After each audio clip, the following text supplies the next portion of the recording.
Let's talk about a really dark topic, overt slavery in early America. Not covert slavery like we're in now, but overt slavery. Some of the most abhorrent practices ever conducted upon human beings. Many of the black slaves of early America and Civil War period America were dissidents because they opposed their condition of overt slavery. Slaves of the Civil War period lived under continuous duress. They were viewed as someone else's property, forced to work under the threat of violence or death, and deprived of the very fruits of their own labor. That's the very definition of slavery. Black slaves in early America were kidnapped from their native lands and brought to America by ships over the Atlantic Ocean in crowded and unsanitary conditions, totally inhumane, unsanitary conditions. Those that even survived the journey across the Atlantic were sold at slave auctions and then taken to forced labor camps called plantations to endure indentured servitude, working crop fields in torturous conditions for the duration of their lives. Many who offered resistance were whipped or beaten mercilessly, hung, burned, or even fed to dogs alive. Laws were passed which barred slaves from escaping a state where slavery was legal to one where it had been banned. Runaway slaves were often hunted and returned to bondage. There were bounty hunters all over the northern states looking for escaped slaves from the southern states. And let me tell you something, folks. This is how the police forces of America started. Yeah, and that's not revisionist history, ladies and gentlemen. That's real history. The police were started from runaway slave patrols in the northern colonies. Okay, in the northern states. Yeah, learn some true history. Study about how that really happened, instead of some of the alternative so-called theories, conspiracy theories that are out there and wildly off from the truth. There's a true conspiracy. It's not no conspiracy. It's a historical fact. Laws were even passed to criminalize helping or harboring runaway slaves. You could be jailed or worse for even helping them escape. Some Civil War era slaves, such as Frederick Douglass and Harriet Tubman, acted as dissidents and offered resistance against the practice of slavery by escaping themselves and fleeing to states where slavery was not practiced, and then helping other slaves escape as well. While means such as these certainly showed disdain for their former masters and their abhorrent actions, many would argue that these means undoubtedly still constituted what could only be called passive resistance, since they did not directly take action against those who were conducting such hideous and immoral practices without any right to do so. Now, I'm not saying that they were wrong for doing this. They were tremendous for doing this, okay? But in my estimation, I'm just speaking for myself, it doesn't go far enough. It's still advocating simply for escape to another place where this isn't going to be done to you. How many people still think, well, where can we run to? I'm going to expatriate. I'm going to go down to, Uruguay, or Costa Rica. I'm not running anywhere. I'm staying right here and fighting this evil. Not going anywhere. That's a patriot and a being with courage to fight evil. And if I'm struck down dead, I'll be struck down dead fighting for freedom, true freedom.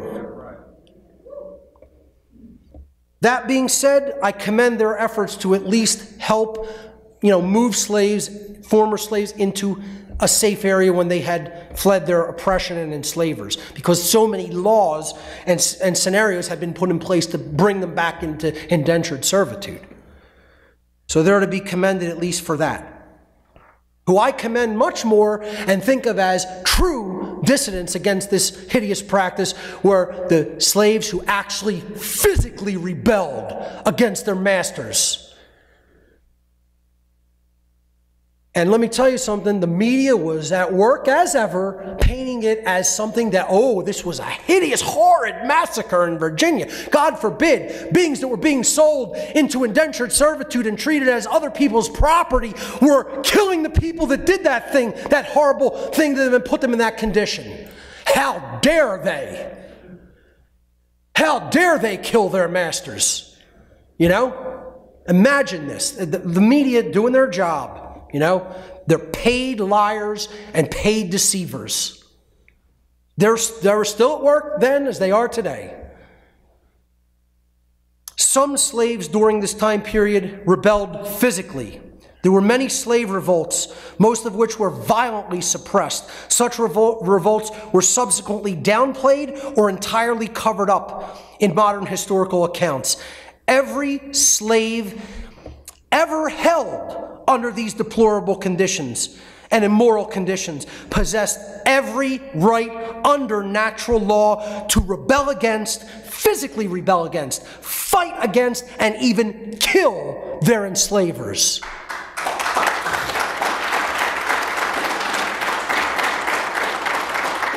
Now, that being said, many of them died trying to kill them.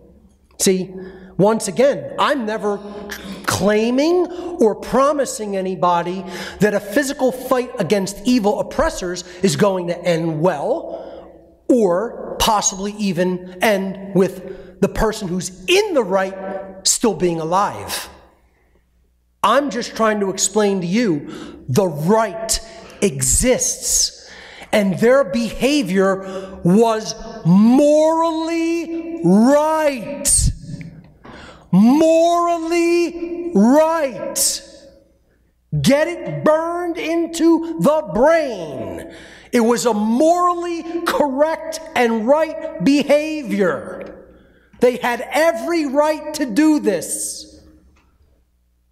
Some of the more famous slave revolts were Gabriel Prosser's rebellion in Richmond, Virginia in the year 1800. I'm going to skip the Haitian Revolution for a moment and come back to it. The German Coast Uprising in Louisiana in 1811, Nat Turner's rebellion in Southampton County, Virginia in 1831, and John Brown's raid on Harper's Ferry in Harper's Ferry, Virginia in 1859. The one that was not in the United States proper, but in the Caribbean on the island of Haiti, was called the Haitian Revolution, and it was the most brutal of any slave rebellion, and arguably the most successful of any slave rebellion. Because let me tell you something, folks, these guys and gals didn't play. They killed their masters often down to the last man, woman, and child with every right to do it. And then they were branded as somehow violent or barbarian, or, oh, they're so, you know, violent, or so, you know, I don't know, a non-human or something. No, they were acting in the way that they have every human right to behave when they're enslaved and oppressed like that. Because no one was coming with reason to help them be liberated, and no one was listening to the reason that the practice of holding them in duress like that was immoral and done without right. So they took up arms and did what they had to do, and you know what? They are absolutely commended by me for doing it, because that's what protecting your freedom is when you don't have any other recourse.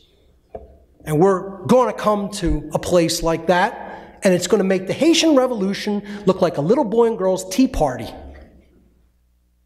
because of what exists, the kind of technology that exists in America. And once again, I'm trying to avert that. But without more teachers stepping up and doing this work, we're going to go right down that path of bloodshed. I'm just trying to help you guys understand what is required. This should not be my voice. I should not be the one doing this, saying this. You know, I should have 10 million choices to tag out to and have somebody else come in and pick up right where I leave off, if I so choose. Or if any of the other people so choose, there should be 10 million teachers worldwide of this information, of natural law. Minimum. I think we can get it done with 10 million, but probably no less than that. And I mean 10 million who know it as well as I know it, who know it as well as former mystery tradition initiates knew it, who knew it like someone like Richard Wetherill knows it, who knows it like someone like Larkin Rose knows it, etc. Like Lennon Honor, like all the other individuals who spoke here today. We need more teachers of true objective morality. I'm looking at you and I'm talking to you. We need to step up our efforts. People have to shed the fear of speaking out and start doing this in a way that you can reach as many minds as possible. I don't care what method you use to do it. You might not like my methodology, you might not like my tact or tone, and I couldn't give a shit. All I care about is that you put the information out that needs to be put out there, so we avert scenarios like this, because they're coming. And it's no joke and it's nothing to laugh about. And when people recognize what war is, if it comes to this land, I'm telling you, most people are not psychologically prepared and far fewer are physically prepared. I'm prepared in both aspects, and I'll die today if required, because I've done what I came here to do. You know, I'm fine. I'm fine with, you know, this having been my life up to this point. How many people can say that? Not many. I'm not saying that to, you know, put myself up on any kind of a pedestal. I'm just saying when you've realized your purpose and you've done what you're here to do, there is no fear of death at all. I don't consider it for a moment.